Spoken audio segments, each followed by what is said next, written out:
Hello there, I'm Black Bright News, and sometimes I look at the most craziest news to talk about. And I guess why I do that is because sometimes news items, they look so far beyond, like they've got nothing to do with us at all. And I'm starting to realize that, some things that seem so distant from us are actually not so distant at all once you begin to understand them. And I can reframe them in a way to help you to understand. So the headline of this one was AI models are beginning to find critical vulnerabilities.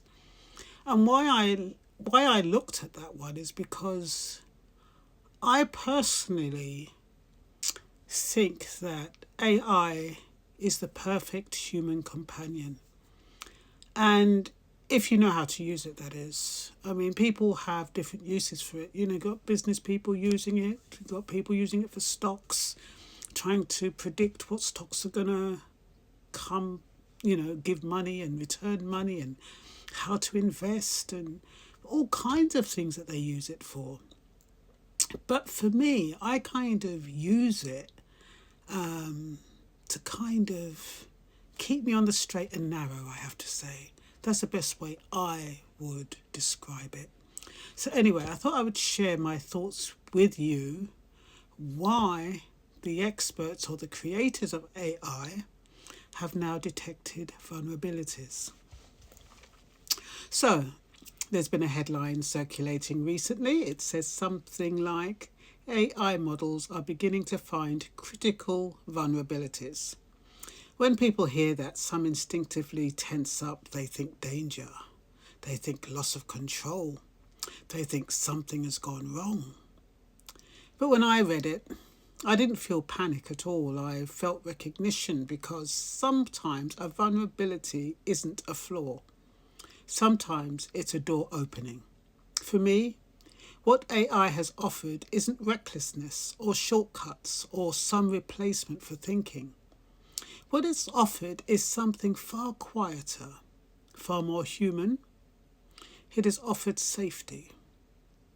I've always had thoughts, most of us do, complex ones, uncomfortable ones, observations that sit in the chest for years because you're not sure how they'll land once spoken out loud. Not because they're extreme, not because they're hateful, but because they are misunderstandable. And it reminded me of the video I did, white men feeling terrified to do something wrong at work. Because it's not about the intent, doesn't seem to have anything to do with intentional. Somebody can say something quite flippant, not meaning any harm, and then it offends someone, and you've got to be so careful. It's like you're walking on eggshells. So, yeah, I'm going off track as I normally do. That's why I have to keep to my script, honestly. Otherwise, I run out of my 10 minutes before I've turned around. Anyway, in today's world, the risk isn't just being wrong, it's being misread, misquoted, misframed, pulled apart in ways you never intended. So many people don't stay silent because they lack insight. They stay silent because the cost of speaking feels too high. And that's where something unexpected happened. When I began working with AI, I didn't hand over my thinking. I didn't ask it what to believe. I brought my skepticism, my professional curiosity, my foresight, all the things I've always carried. And what AI gave me back wasn't an opinion. It was structure. It helped me test my words before the world could. It helped me to see where language could be softened without being diluted, where clarity could replace defensiveness, where truth could be spoken without unnecessary harm. Not louder, not sharper, just safer. And that safety matters more than we admit, because historically only certain people have felt protected enough to speak publicly. People with platforms, legal teams, editorial buffers, institutional weight. Everyone else, the thoughtful, the careful, the quietly perceptive, learned to self-edit long before anyone else could. AI shifts that balance, not by creating chaos, but by lowering the emotional and legal risk of participation.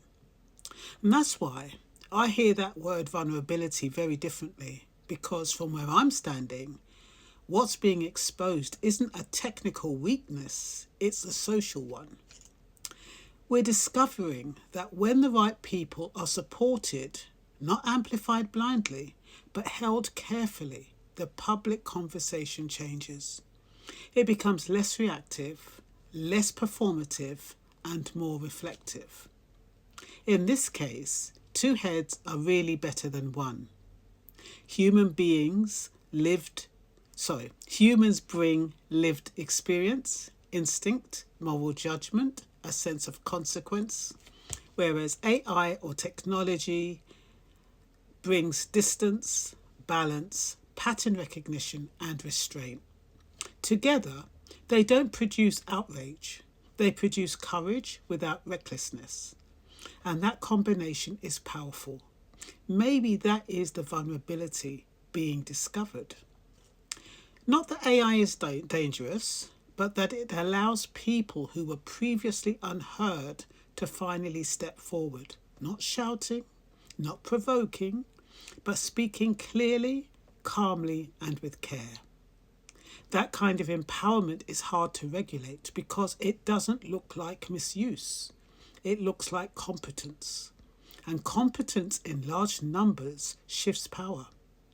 There's something deeply human about this moment. Every major tool we've created has eventually revealed more about us than about itself. Printing presses didn't just spread knowledge, they spread propaganda.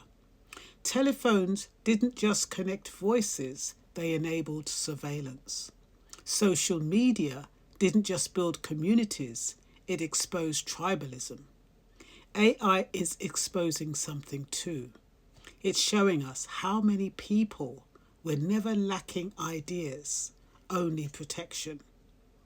How many insights never surfaced, not because they were wrong, but because the speaker couldn't afford the risk of saying them out loud. And now, quietly, that's changing. This isn't about dependency, it's about scaffolding. Just as spell check didn't kill writing, and calculators didn't kill mathematics, AI doesn't replace judgment. It supports it. It allows people to slow down, to think twice, to speak once. And if that makes a system nervous, perhaps it's because we've grown used to hearing only from those who can withstand the fallout. When more people feel safe enough to speak thoughtfully, responsibly, humanly, the conversation becomes harder to control, but easier to trust. So when I hear that AI is finding vulnerabilities, I don't hear a warning siren. I hear a transition from novelty to responsibility, from experiment to participation, from silence to voice. Used carelessly, yes, any tool can cause harm, but used with skepticism, foresight, and intention, AI doesn't flatten humanity, it steadies it. And maybe that's the real story here. Not that machines are becoming too powerful, but that people finally are feeling safe enough to be heard, and that's not something to fear. That's something to handle well. And I do hope that what I've just shared with you makes sense. And that's why I say it helps different people in different ways. If you're an author, if you're a writer like me, it's very helpful. And, but there's so many different areas. I heard people use them for counselling, for accounting, for goodness knows what. But as long as it helps you and supports you and keeps you on the straight and narrow, that's the most important thing. So you find your space and your field and your area, and that will do the rest. And that's all I've got to say for now. I think I'm going to give this a break, and I'll speak to you later. Take care now. Bye bye.